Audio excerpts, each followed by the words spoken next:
ஆண்டவரும் இரட்சகருமான இயேசு கிறிஸ்துவின் ஈடு இணையற்ற நாமத்தில் அன்றன்றுள்ள அப்பம் வாசகர்களுக்கு எங்கள் அன்பின் வாழ்த்துக்கள். 2024 ஆண்டு ஜூன் மாதம் 3ஆம் தேதி திங்கட்கிழமைக்குரிய தின தியானம். இன்றைய தலைப்பு கிருபையுள்ளவர். 2 பேதுரு 1:2 சொல்கிறது, தேவனையும் நம்முடைய கர்த்தராகிய இயேசுவையும் அறிகிற அறிவினால் உங்களுக்கு கிருபையும் சமாதானமும் பெருக கடவது. ஒரு குடும்பம் ஆசீர்வாதமாக இருக்க வேண்டும் என்றால் கணவனானவன் தன் மனைவியையும் மனைவியானவள் தன் கணவனையும் அறிந்திருக்க வேண்டும். கணவருடைய விருப்பு வெறுப்பு என்ன, அவருடைய சுபாவம் குணாதிசயம் என்ன என்பதை மனைவி அறிய வேண்டும். ஒருவருக்கொருவர் பிரியமாய் நடந்து கொள்வது எப்படி என்பதையும் இருவருமே அறிந்திருக்க வேண்டும். அதுபோல நீங்கள் கிறிஸ்துவை நெருங்கி அவருடைய கிருபையை அறிந்திருக்க வேண்டும். அவருடைய கல்வாரி சிநேகத்தை அறிந்திருக்க வேண்டும்.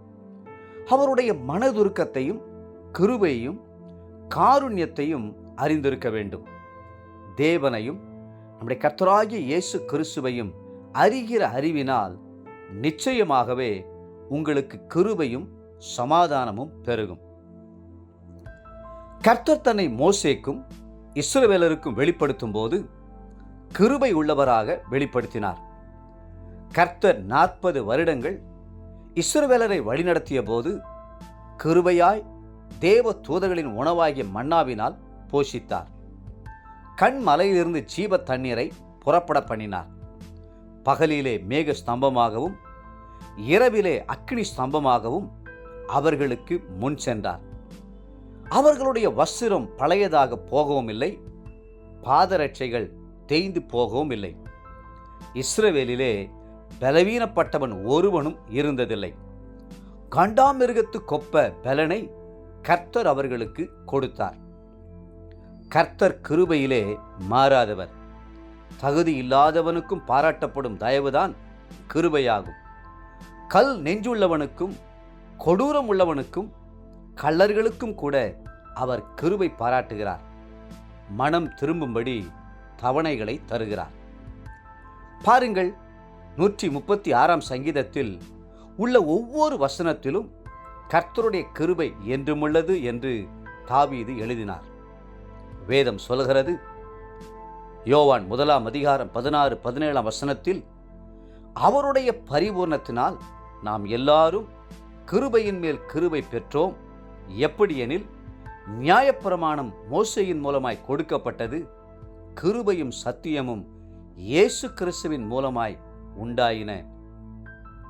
நான் ஊழியத்திற்கு வரும்போது ஒரு மூத்த ஊழியரை பார்த்து, ஐயா, நான் கடைசி வரை ஆண்டவரிலே நிலைத்திருந்து உண்மையும் உத்தமமாய் ஊழியம் செய்ய விரும்புகிறேன். அதற்கு நான் என்ன செய்வது என்று கேட்டேன். அதற்கு அந்த ஊழியக்காரர், தம்பி, எப்பொழுதும் கர்த்தருடைய கிருபையை சார்ந்து கொள். நீ கர்த்தருக்கு முன்பாகவும் ஜனங்களுக்கு முன்பாகவும் மிகுந்த மனத்தாழ்மையோடு நடந்து கொள்ளும் போது கர்த்தர் உனக்கு கிருபையின் மேல் கிருபையை தருவார். அந்த கிருபையிலே உன்னுடைய ஓட்டத்தை வெற்றியோடு ஓடி முடிக்கலாம் என்று சொன்னார்.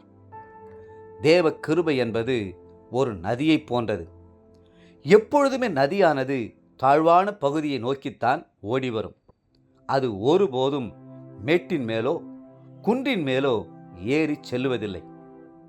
தேவப்பிள்ளைகளே, மேட்டிமை உள்ளவர்களுக்கு கர்த்தர் எதிர்த்து நிற்கிறார். தாழ்மை உள்ளவர்களுக்கோ அவர் கிருபை அளிக்கிறார். இன்றைய நினைவிற்கு புலம்பல் 3ஆம் அதிகாரம் 22-23 வசனங்கள். நாம் நிர்மூலம் ஆகாதிருக்கிறது கர்த்தருடைய கிருபையே, அவருடைய இரக்கங்களுக்கு முடிவில்லை. அவைகள் காலைதோறும் புதியவைகள், உமது உண்மை பெரிதாயிருக்கிறது.